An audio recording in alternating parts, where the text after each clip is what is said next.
님과 배우분들을 맞이하겠습니다. 큰 박수로 맞이하겠습니다.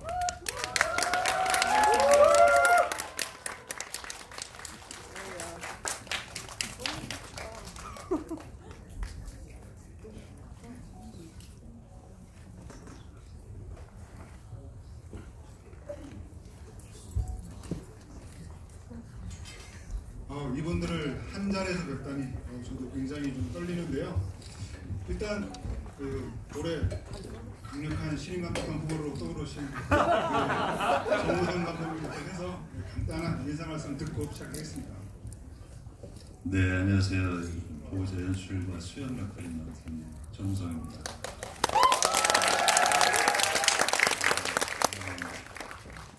이렇게 함께 이야기할 수 있는 자리에서 여러분 뵈서 너무 반갑습니다. 감사합니다.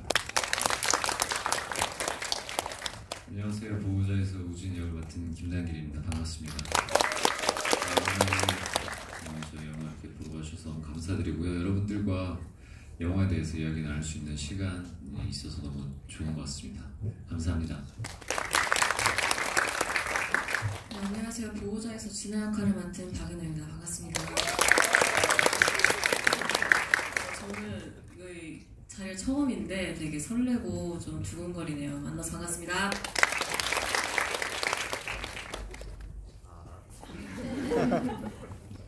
네, 안녕하세요. 보호자에서 성준 역할을 맡은 김준환입니다. 네, 재밌게 얘기 나눠보아요.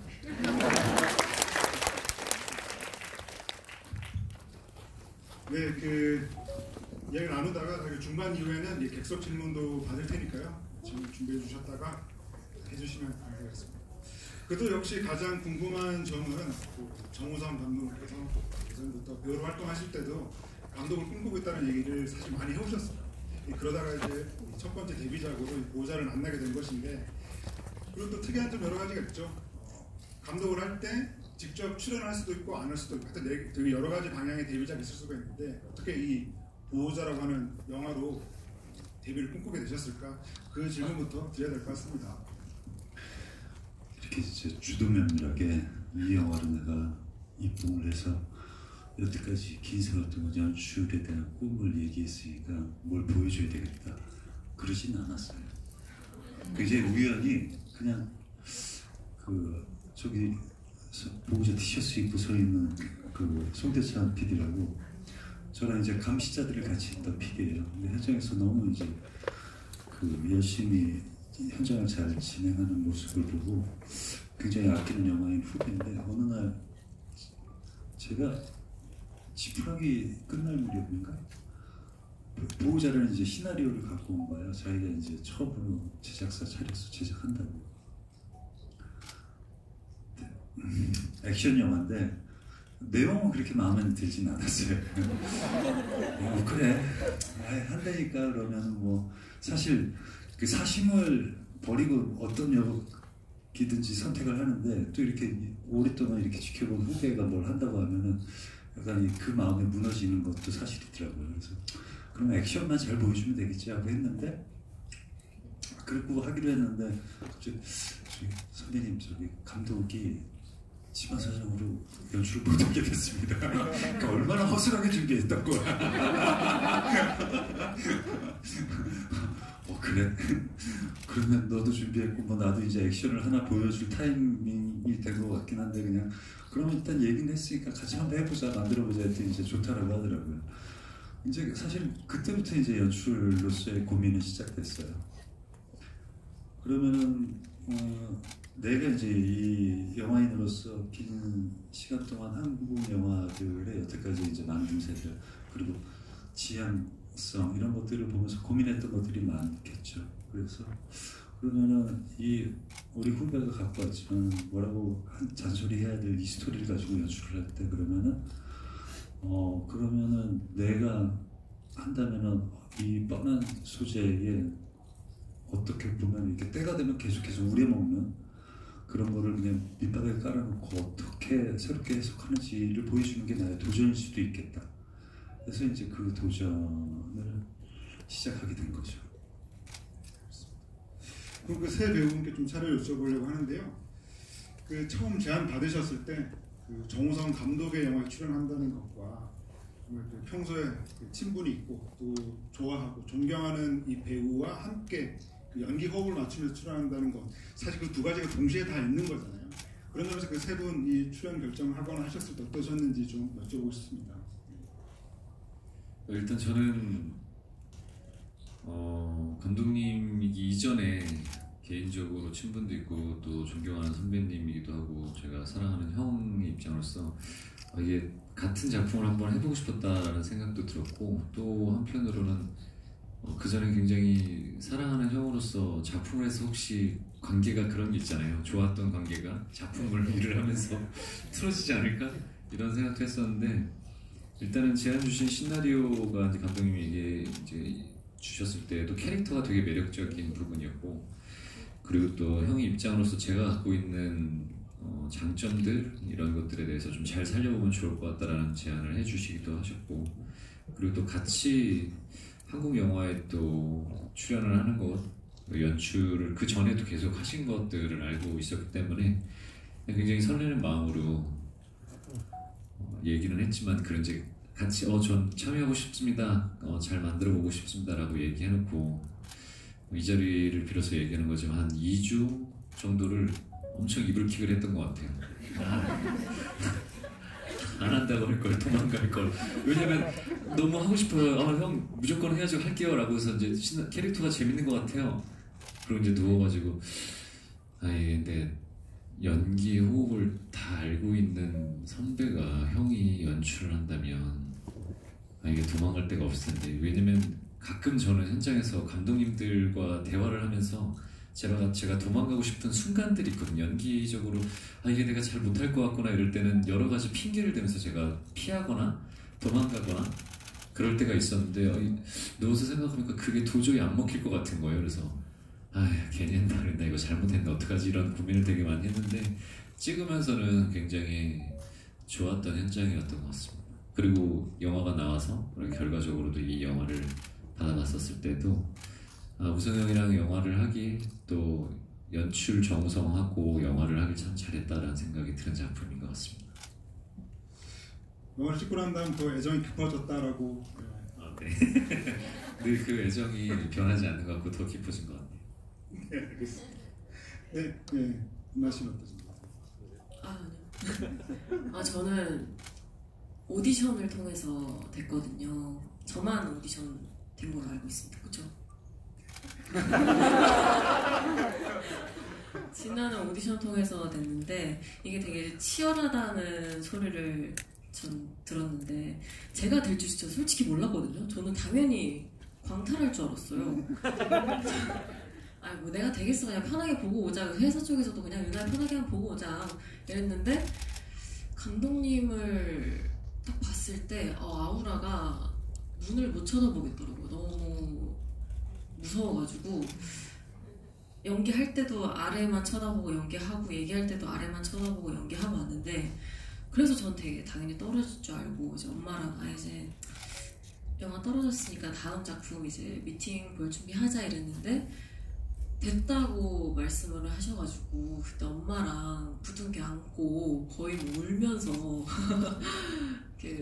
춤을 췄던 기억이 납니다. 되게 행복했었던 기억이었던 것 같아요. 네. 어머님이 제 팬이었어요? 당연하죠. 그렇지 않고서는 저런 반응이 나올 수가 없는 것 같아요. 저희 아버님 어머니 다 팬이셨습니다. 그럼 감독님께서 그 진아 캐릭터로 약간 눈여겨보신 이유가 있으실까요? 그 유나 배우가 갖고 있는 이 특유의 무덤덤한 말투, 그리고 저 약간 중정 속에 섞여 있는 약간 그러니까 목소리의 말투가 갖고 있는 이 매력이 상당하더라고요. 그래서 이제 진아는 사실은 글로 보면은 어떻게 보면 굉장히 센 캐릭터거든요. 표현이 굉장히 앞으로 도드라질 것 같은 캐릭터. 근데 그런 진아면 안 되겠다라는 생각을 했어요. 이렇게 자꾸 자기 일을 표현하려는 사람이 아니라 그냥 무덤덤하게 하는데 그냥 그게 이렇게 표현이 되는 굉장히 굵은 선으로 그런 사람을 찾고 있었는데, 이 오디션에 딱 들어왔는데 물론 긴장은 했겠죠.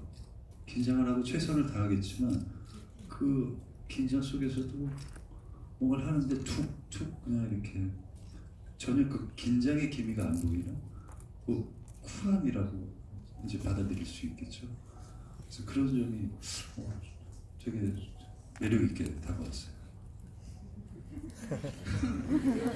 사실 뭐저 개인적으로는 그 스카이캐슬의 차세리 캐릭터로 되게 눈여겨봤었고 올해 초 개봉했었죠. 옹디라고 하는 작품에서도 이전과 되게 다른 모습을 선보이셔서 되게 주목하고 있다가 이 작품을 보게 된 건데요. 사실 뭐 정우성 감독, 정우성 주연, 외에 뭐 김남길, 김준환 같은 정말 이 대단한 그 사이에서 되게 그 자기 캐릭터를 되게 힘있게 끌고 간다라는 생각을 할 정도로 되게 인상적으로 잘 봤습니다.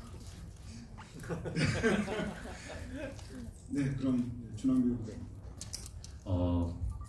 저는 뭐 감독님의 너무 오랜 팬이라서 뭐 제안 주시자마자 1초의 망설임도 없이 저는 바로 하겠다는 마음이 있었고, 오히려 이제 제가 사실 그 저한테 성준 역할 제안 주셨을 때 뭐 지금보다도 더 이제 대중분들한테 덜 알려진, 그러니까 슬기로운 의사생활이 나오기도 전이었어요. 그러니까 근데 이렇게 어떻게 보면은 영화에서 되게 중요한 역할이 될 수 있는 그런 역할을 제안 주신 거에 대해서, 믿어주신 거에 대해서 오히려 되게 너무 감사했고, 열심히 잘 해봐야겠다. 그 믿어주신 만큼 뭔가 열심히 해야겠다는 마음으로 진지, 제일 진지합니다. 그렇습니다. 준하 씨는 잠깐 너무 진지 쪽으로 빠져요. 사실 준하 씨는 제가 팬이었어요.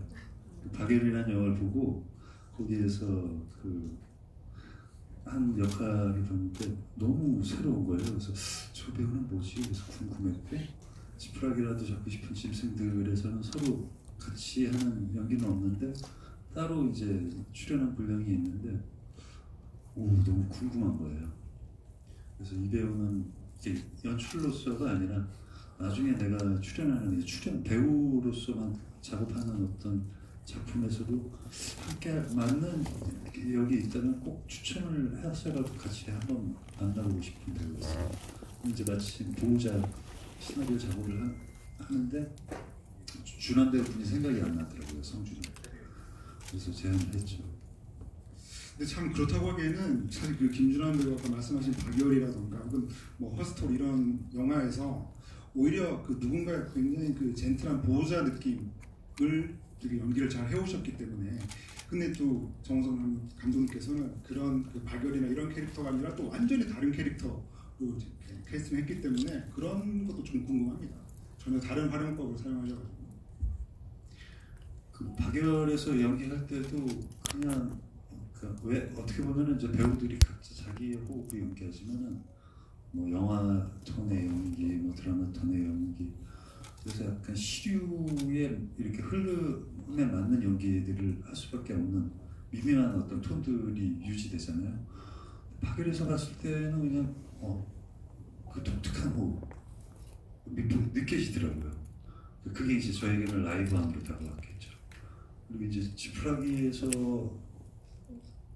굉장히 악독한 남편 역을 했어요. 근데 그 모습 자체는 본인 스스로도 자기 한 몸 이 세상에서 지키기 버거운 남자의 역할이거든요.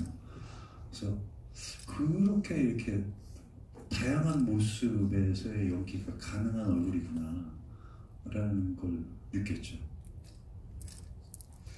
일단 저는 뭐 예전부터 그 영화 기자로 활동을 하면서도 약간 좀 평정심을 잃고 정우성 배우에 대한 어떤 애정을 굉장히 많이 밝혀왔던 적이 있는데요. 그러면서 제가 이제 예전에 이제 정우성 배우 어떤 캐릭터를 설명을 하면서 언제나 영화 속에서 그 죽음으로써 어떤 자신의 서사를 완성하는 그런 배우다라는 표현을 많이 썼었는데, 예를 들면 그 뭐 홍콩이라던가 뭐 헐리우드도 그렇고요. 이렇게 이제 주인공이 그 죽으면서 이렇게 서사가 마무리되는 그런 액션 영화의 전통이 있고, 한국에서는 대표적으로 이제 정우성 배우가 이제 그런 배우라고 할 수가 있겠는데, 그래서 저는 이제 보호자라고 하는 영화를 이제 보러 들어갈 때 가장 궁금한 것은 그럼 이 감독 정우성은 영화 속에서 배우 정우성을 죽일까 살릴까? 그게 가장 궁금했거든요.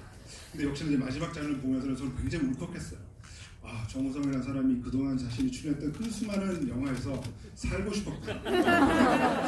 아, 이렇게, 그래서 어쩌면 그 감독으로 데뷔하겠다라고 하는 그 꿈은 내가 직접 연출을 하지 않으면 내가 나를 살릴 수 있겠구나 라는 생각을 하면서 이 작품을 연출한 게 아닐까라는 생각이 들 정도로 사실 저는 마지막에 이 어린 소녀, 그러니까 딸이죠. 그 딸과 함께 그 벤치에 앉아있는 그 느낌이 너무 좋았거든요. 그러면서 굉장히 울컥하는 느낌이 있었는데 그래서 뭐 제가 뭐 이렇게 좀 장황하게 말씀드렸지만 그 마지막 장면도 이렇게 마지막에 내가 나를 살린 이유 여쭤보고 싶었습니다.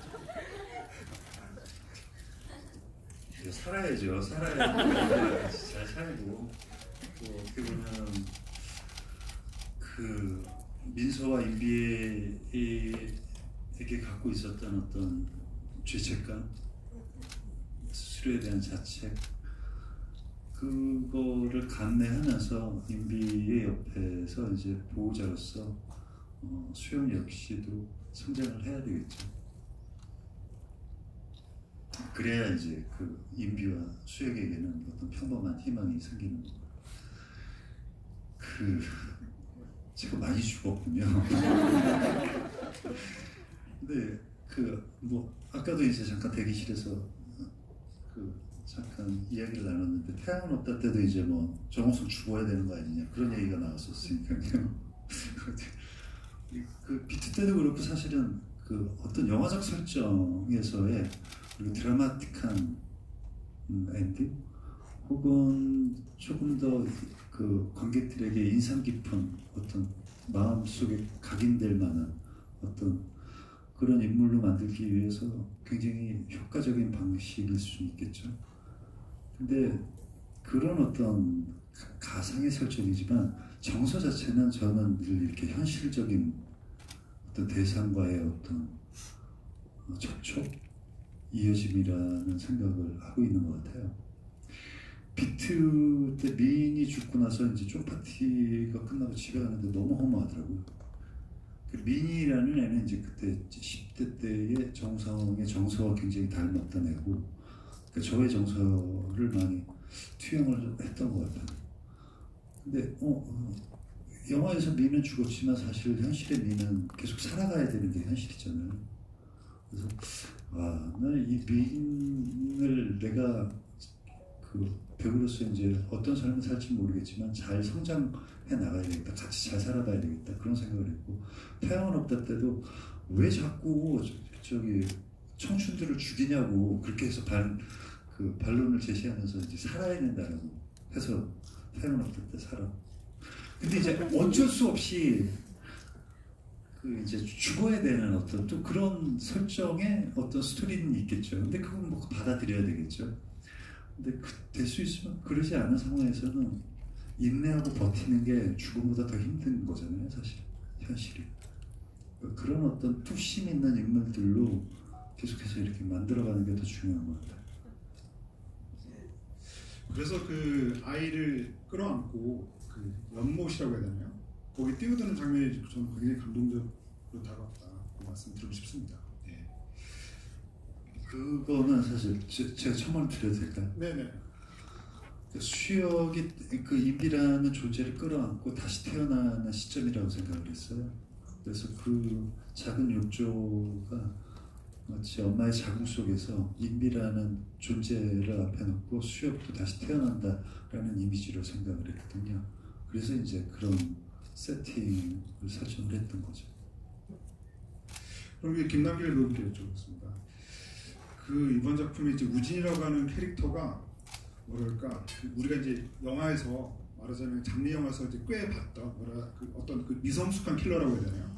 그런 모습일 수가 있는데 그 김남길 배우가 연기하는 그 캐릭터는 정말 지금까지 정말 못 본 캐릭터라는 생각이 들었어요. 그러니까 뭐 행동 양식부터 어떻게 보면은 되게 유약하고 되게 좀 못됐기도 하고 굉장히 여러 가지가 복합적으로 얽혀 있는 캐릭터여서 이 톤 앤 매너를 잡는데 굉장히 힘드셨겠다는 생각을 하면서 여러 인터뷰를 찾아보니까 그 조카가 즐겨보는 애니메이션에서 뭔가 좀 영감을 얻었다라는 말씀을 하신 걸 보고 굉장히 좀 인상적이었거든요. 그래서 이 질문 좀 드리고 싶었습니다. 네, 그 조카가 봤던 건 브레드 식빵 아저씨라는 애니메이션인데, 네. 다들 아세요? 그걸 즐겨보세요 혹시? 근데 저는 지나가다 이렇게 봤는데 아이들이 보는 애니메이션들을 보다 보면 어른들이 봐도 손색이 없을 정도로 굉장히 재밌더라고요. 그래서 이렇게 서서 그냥 지나가다가 한참 보고 있는데 되게 잔인하게 나오는데 그게 되게 아무렇지도 않게 뭐 그 우유분도 있고 식빵도 날라가고 뭐 하는데 그냥 다시 끼우고 그냥 그렇게 되게 평범하게 하는 걸 보고 근데 그래서 제가 이걸 애들이 이렇게 봐도 되나 그러고 근데 애들도 그냥 되게 시큰둥하게 그냥 이러고 보고 있는 거예요. 그래서 이게 어떻게 보면 아이들이 갖고 있는 좀 그 공포라는 게 순수한 어디로 튈지 모르는 거기서 오는 좀 공포를 여기에서 좀 착안하면 되겠다라는 생각을 했었고 아까 주 기자님이 얘기하신 것처럼 일반적인 영화에서 되게 순수하고 되게 잔인하게 뭔가를 해하고 나서는 되게 순수해지는 게 일반적으로 많이 나오는데 근데 사실은 잔인한 것들은 그냥 어디로 튈지 모르기 때문에 나오는 공포를 좀 설정을 하고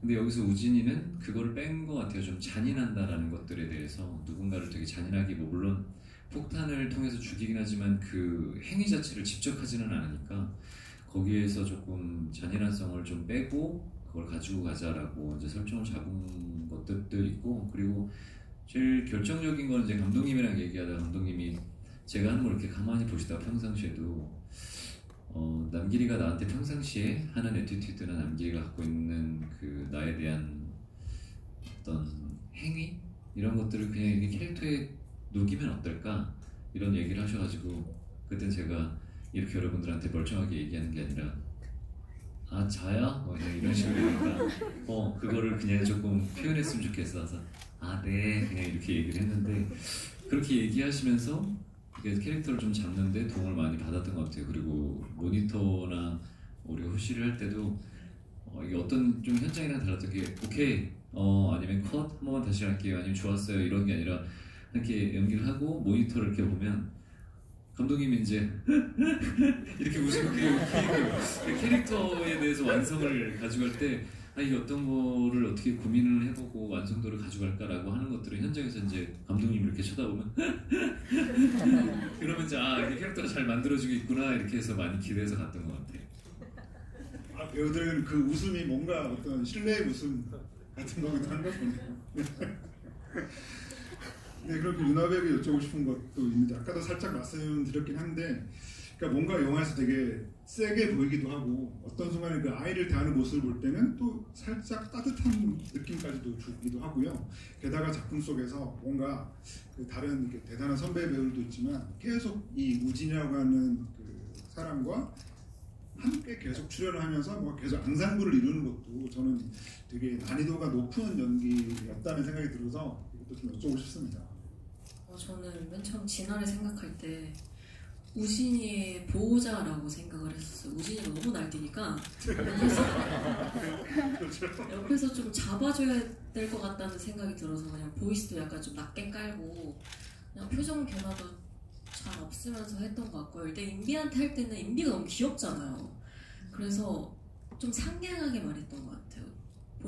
조금 본심이 나다고 해도 믿을 만큼 그냥 좀 되게 인비가 좀 귀여워서 좀 편하게 다가갔던 것도 있었고 그냥 진아를 연기할 때는 감독님이 그냥 너처럼 하라고 하셔가지고 그냥 과하게 하려고 하지도 않았고 그냥 편하게 연기를 했던 것 같아요. 저는. 그래서 보통 그런 캐릭터에 대해서는 뭐그 감독님이든 배우든 그 캐릭터의 어떤 전사 뭐 이런 것들도 조금 염두에 두는 부분도 있잖아요. 혹시 뭐 감독님도 그렇고 배우분도 혹시 전사에 대해서도 좀 생각하는 부분이 있으신지도 궁금합니다. 특히 이제 본편에서는 진아의 전사가 많이 잘렸죠. 진아 그 우진과 진아의 아지트는 아마 진아의 그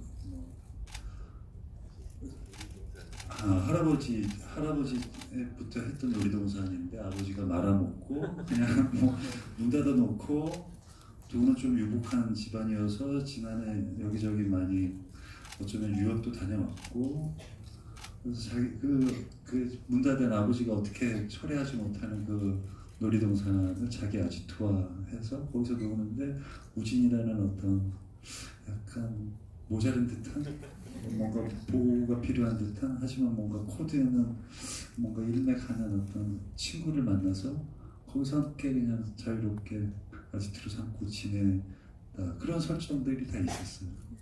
또 어떤 장면들은 또 촬영도 해놓은 것들도 있었고. 그러니까 어쩐지 그런 버려진 그런 곳에 그냥 흘러 들어간 느낌이 아니라 굉장히 오랫동안 그 때를 묻혀가면서 살아온 그런 느낌이 잘 반영되어 있는 것 같았고요. 게다가 그 안에 그려져 있는 뭔가 그 하와이, 그 와이키키 같은 그런 느낌의 그 벽화라고 해야 되나 그런 것들이 굉장히 묘한 느낌을 자아내는 되게 특별한 공간처럼 되게 다가왔던 것 같습니다.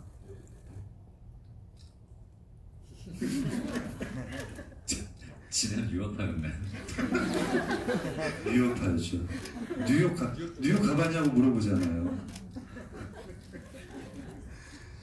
그리고 이제 준하 배우님 같은 경우는 사실 이전에 이제 영화 속에서 보던 모습하고는 굉장히 좀 다른 모습이기도 해서 어떻게 보면 변신이라고 하는 측면에서는 가장 좀 그 변화의 폭이 크다는 생각이 들기도 하고요.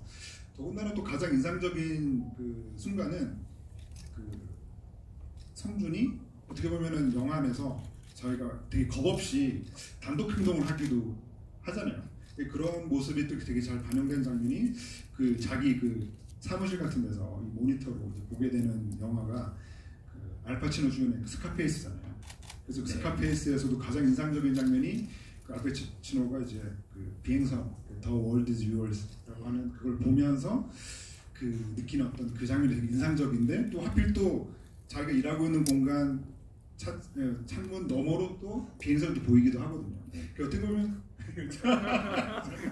어떻게 보면 사실 이 작품은 구체적으로 다른 영화의 어떤 레퍼런스를 가져온 느낌이 좀 별로 없는 거의 없는 영화라고 할 수가 있는데 딱 그 순간만큼은 이 스카페이스라고 하는 구체적인 영화가 또 불쑥 또 들어오는 순간이어서 사실 그 이 캐릭터에 대해서 조금 여쭤보고 싶었고 또 거기에 대해서는 또 감독님께도 보충 답변을 또 부탁드리겠습니다. 네, 그 말씀 주신 대로 그런 설정에 대해서 이제 감독님께서 아이디어를 주셨기 때문에 이제 그거를 딱 들었을 때 이 친구가 뭔가 그 사람이 누구나 이렇게 성장하면서 뭔가 자기가 롤모델로 삼을 만한 모델이 필요하잖아요. 그게 뭐 부모님이 될 수도 있고 뭐 선배가 된다든지 친구가 된다든지 누군가가 어쨌든 롤모델이 필요한데 이 친구는 좀 그런 것들을 찾기가 어려운 존재였을 수도 있겠다. 혹은 그런 것들을 굉장히 뭐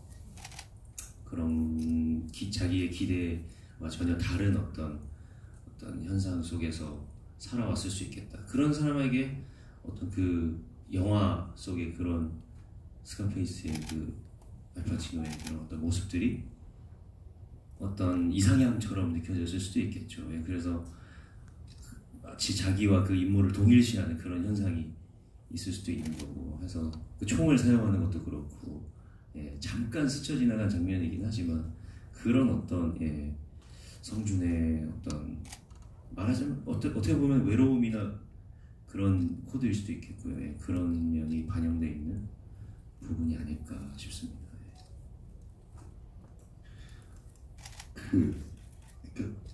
이 영화에서 굉장히 여러 가지의 감정들이 혼재되어 있죠. 성준이의 욕망은 이제 전형적인 느와르 장르에서의 이제 권력이죠. 권력, 그 파워, 남자로서의 남성성 뭐 이런 건데 그게 이제 스카페이스의 주인공이 이제 그 남자 주인공의 서사를 다룬 그리고 이제 나중에는 그 자기의 욕망에 의해서 몰락하는 그런 남자 주인공인데 성준이를 이렇게 그리는데 자꾸 그게 생각이 나더라고요. 근데 성준이의 욕망은 그럼 성준이의 욕망인가? 그렇진 않은 것 같아요. 성준이 되죠. 우리 모두가 다 타인의 욕망을 욕망하듯이 성중이도 이제 누군가의 롤 모델을 정해놓고 그냥 막연히 내가 그 이 조직의 2인자로서 나는 어떤 게 되고 싶은데 그게 이제 하필 자기가 나왔던 스카페이스의 알파치노 같은 모습이었겠죠. 근데 자신이 욕망하는 게 그런 정당한 것이고 그게 자기 것이고 그 욕망이 무엇인지조차 고민의 단계로까지는 들어가지 않죠. 그냥 그 모습, 허영이죠, 허세. 근데 정작 이제 자기가 그 좋아하는 영화를 보면서 에드벌런을 띄운 거는 이제 호텔 그랜드 호프인 거죠. 욕망이 이제 바뀌는 거죠, 이제.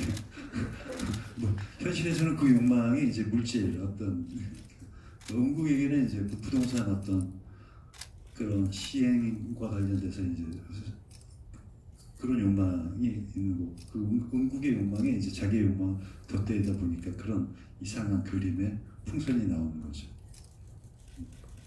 근데 그런 그 욕망이 이제 뭔가 한국화되면서 아까 말씀하신 이제 그 부동산 그런 에드벌런이 되는 것처럼 또 그런 식으로 또 제가 그 성준에게 굉장히 재밌었던 장면은 사실은 그 범죄 조직의 그 로비인데 굉장히 신화의 공간이면서 그 신화 속 그 포세이돈인가요? 포세이돈의 머리를 이렇게 하데스 그 뭐지 그 두상을 이렇게 떨어진 두상을 이렇게 끌어안고 있는 그런 모습 기어이 이제 바닥에 안 떨어뜨리는 그 장면도 굉장히 재밌었던 것 같습니다. 한번 떨어뜨렸습니다. 실수로. 예.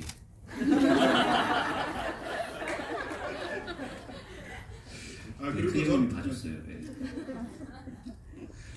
저는 이제 감독 정우성에게 이제 여쭤보고 싶은 것 중 하나는 이런 거 같으니까 정우성 배우가 이제 데뷔작을 만들었다고 했을 때 많은 사람들이 관심이 이제 쏟아지면서 또 저는 이제 궁금했던 것은 영화를 보고 나서 느낀 점은 뭔가 사실 정우성이라고 하는 배우는 이전에 정말 수많은 장르 영화에 출연을 해서 사실 이게 장르 영화 어떤 컨벤션이라고 하는 측면에서 보면 이 영화가 어떤 이렇게 쉽게 갈 수 있는 길도 있고 혹은 뭐 쉽게 가건 어렵게 가건 당연히 가야 하는 길도 있고 되게 이렇게 어떤 정해진 그 지점들이 분명히 있는데 이 영화는 정말 그런 것들을 이렇게 다 좀 피해가는구나. 어떤 순간에 다다르면 거의 이 감독이라는 사람이 거의 강박적으로 그런 것들을 계속 피해가려고 하는 모습들이 보여서 와 진짜 그 뭐랄까 고민의 강도가 진짜 컸겠다는 생각이 들어서 그런 점들 조금 여쭤보고 싶었습니다.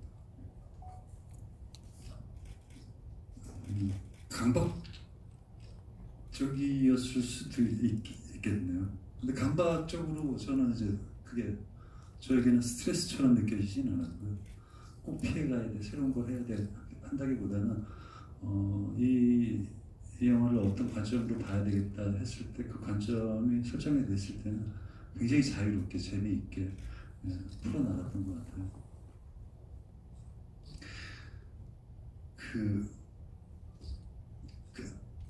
사실은 모든 게 다선적인 것을 추구하고 있잖아요. 그리고 이제 이분법적이 되고 그러다 보니까 대상화되고 그러니까 영화도 이제 그러니까 소유보다는 소비 문화를 바뀌어가고 있고 그러니까 이 도전에서 그 모든 단선적인 이해를 다 깨고 싶었다라는 생각이 있었어요. 조금 더 생각해 볼 수 있는 여지의 인물들. 악인도 그냥 여태까지 그렸던 어떤 대상화된 악인이 아니라 쟤는 왜 저러지? 라고 생각할 수 있는 궁금함이 배어있는 악인들. 그러니까 사실 어떤 행위도 주변에서 우리가 이제 해외 뉴스로 보고 있는 전쟁이나 이런 것도 어떤 절대적인 대의에 의해서 악을 무찌르기 위해서 정의가 나선다 이런 건 없거든요. 어떤 지도자의 한 마음가짐 때문에 그 생각 하나로 그냥 펼쳐지는 거예요. 모든 행위들이. 그러니까 우진이가 갖고 있는 이 세상에 대한 어떤 결핍 그리고 아픔.